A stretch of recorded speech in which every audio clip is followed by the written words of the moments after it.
وَلَقَدْ يَسَّرْنَا الْقُرْآنَ لِلذِّكْرِ فَهَلْ مِن مُدَّكِرٍ۔ ایک نیا سوال ابھرتا ہے، اتنی بڑی بات اہل کتاب نے، خاص کر یہود نے اللہ کے بارے میں کہہ دی، پھر اللہ تعالیٰ نے ان کی گرفت نہیں کی، ان کو سزا نہیں دی؟ ہاں، سزا ملی ان کو۔ اللہ پر بہتان لگانے والے کو سزا ملتی ہے۔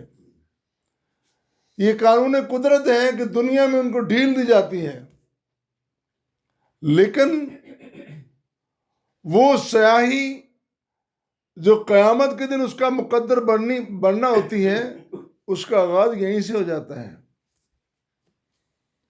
قرآن مجید میں بہت سارے مقامات پر اللہ تعالیٰ نے ان کی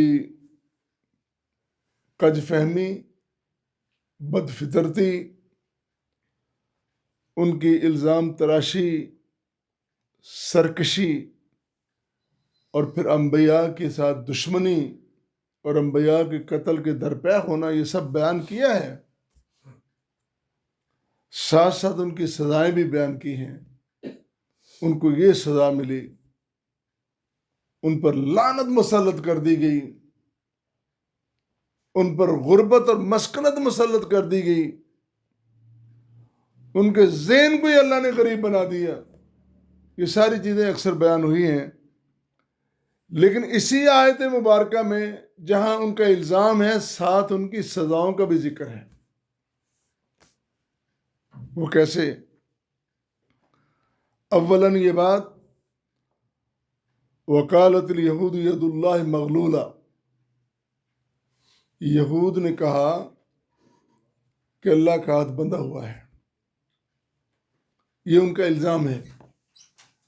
جواب یہ آیا، ان کے الزام کا جواب یہ آیا، پہلا جواب، غلت ایدیہم، غلت ایدیہم، اللہ کا نہیں، ان کے ہاتھ بندھے ہوئے ہیں۔ اور صرف کہا نہیں، یقیناً ان کو بخیل بنا دیا۔ دنیا میں ان سے بڑا بخیل کوئی نہیں ہے، یہ فرد ہو، یہ قوم ہو، اور ان کی بخیلی قیامت تک مسلم رہے گی اور ایسے ہی رہیں گے۔ دوسری بات، دوسری سزا ان کی کیا ہے؟ لعنوا بما قالوا، اپنے قول، اپنی بد زبانی، کمینگی، بکواسات، ان کی بنا پر اللہ کی لعنت کے مستحق ٹھہرے، ان پر لعنت مسلط کر دی گئی۔ لعنو، لعنتیو، تم اللہ پر الزام لگاتے ہو، اللہ کے رسول پر الزام لگاتے ہو، خود تم بدلتے نہیں، اور اللہ کی کتاب کو بدلنا چاہتے ہو، اللہ کے نظام کو بدلنا، خود نہیں بدل رہے۔ اور تیسری بات، وَلَيَزِيدَنَّ كَثِيرًا مِّنْهُمْ مَا أُنزِلَ إِلَيْكَ مِن رَبِّكَ طُغْيَانًا وَكُفْرًا، یہ قرآن ان کی تباہی کا سبب بن گیا ہے، ان کی طغیان و کفرا، ان کی سرکشی، ان کا کفر۔ اہل ایمان، صاف دلوں والے جب قرآن کو سنتے ہیں، وجلت قلوبہم، دل تڑپ جاتے ہیں، روحیں کانپ جاتی ہیں، سرور آتا ان کو، وہ تصور میں اللہ کی جنتوں میں پھر رہے ہوتے ہیں، وہ تصور میں جہنم سے بھاگ رہے ہوتے ہیں اللہ والے۔ لیکن ان کی سزا یہ ہے، یہ قرآن کے کبھی قریب آئیں گے نہیں،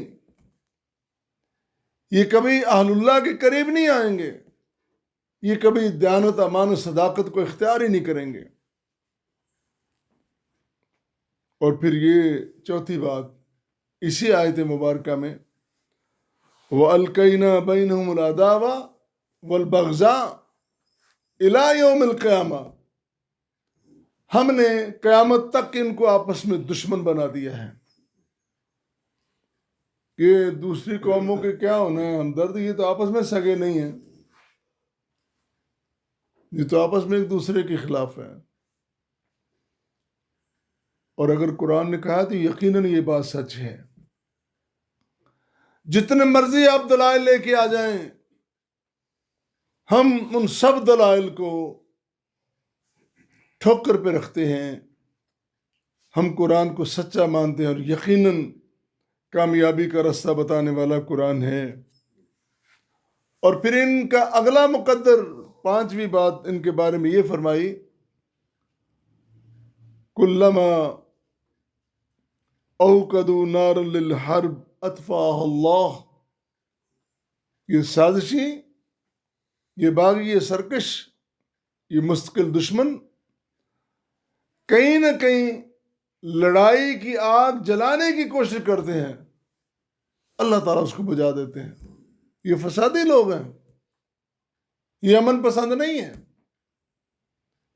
ان کو دنیاوی معاشرے کا، سماج کا کوئی بھی امن اچھا نہیں لگتا۔ آج بھی پوری دنیا میں جتنے فسادات ہیں، ان فسادات کا سراغ لگانے نکلے تو پتہ چلتا ہے کہ یہیں پہنچتے ہیں، یہی قوم ہے، اسی قوم نے پوری دنیا کو فریب میں، فساد میں مبتلا کر رکھا ہے۔ یہ قرآن کی سچائی اور صداقت ہے۔ ہاں، مسلم حکومتوں کے اپنے مسائل ہیں، ان کی اپنی اسٹریٹجی ہے، اپنا ان کا طریقہ کار ہے، انہوں نے کس کے ساتھ رہنا ہے، کس کے ساتھ نہیں رہنا، کس سے مفادات لینے ہیں، کس سے نہیں لینے۔ قوم ساری، امت ساری بلکتی رہے، سوچتی رہے، دانشور بھی کہتے رہیں، سکالرز بھی کہتے رہیں، علماء بھی کہتے رہیں، قرآن کی، سنت کی ساری دلیلیں پیش کرتے ہیں، لیکن وہ اپنی جگہ پہ لگے ہوئے ہیں۔ حقیقت یہی ہے کہ سارا تانا بانا فسادات کا وہیں جا کے ملتا ہے۔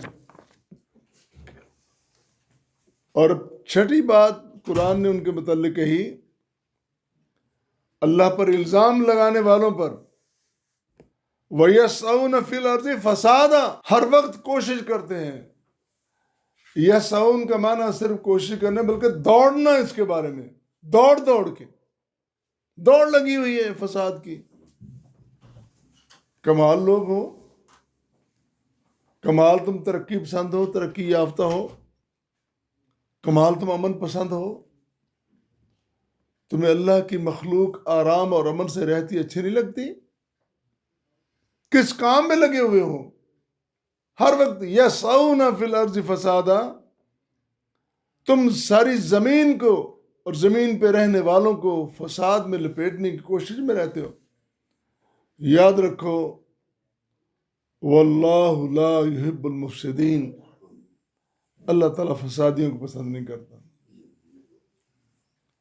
قرآن کے آغاز میں ہے نا، سورہ بقرہ میں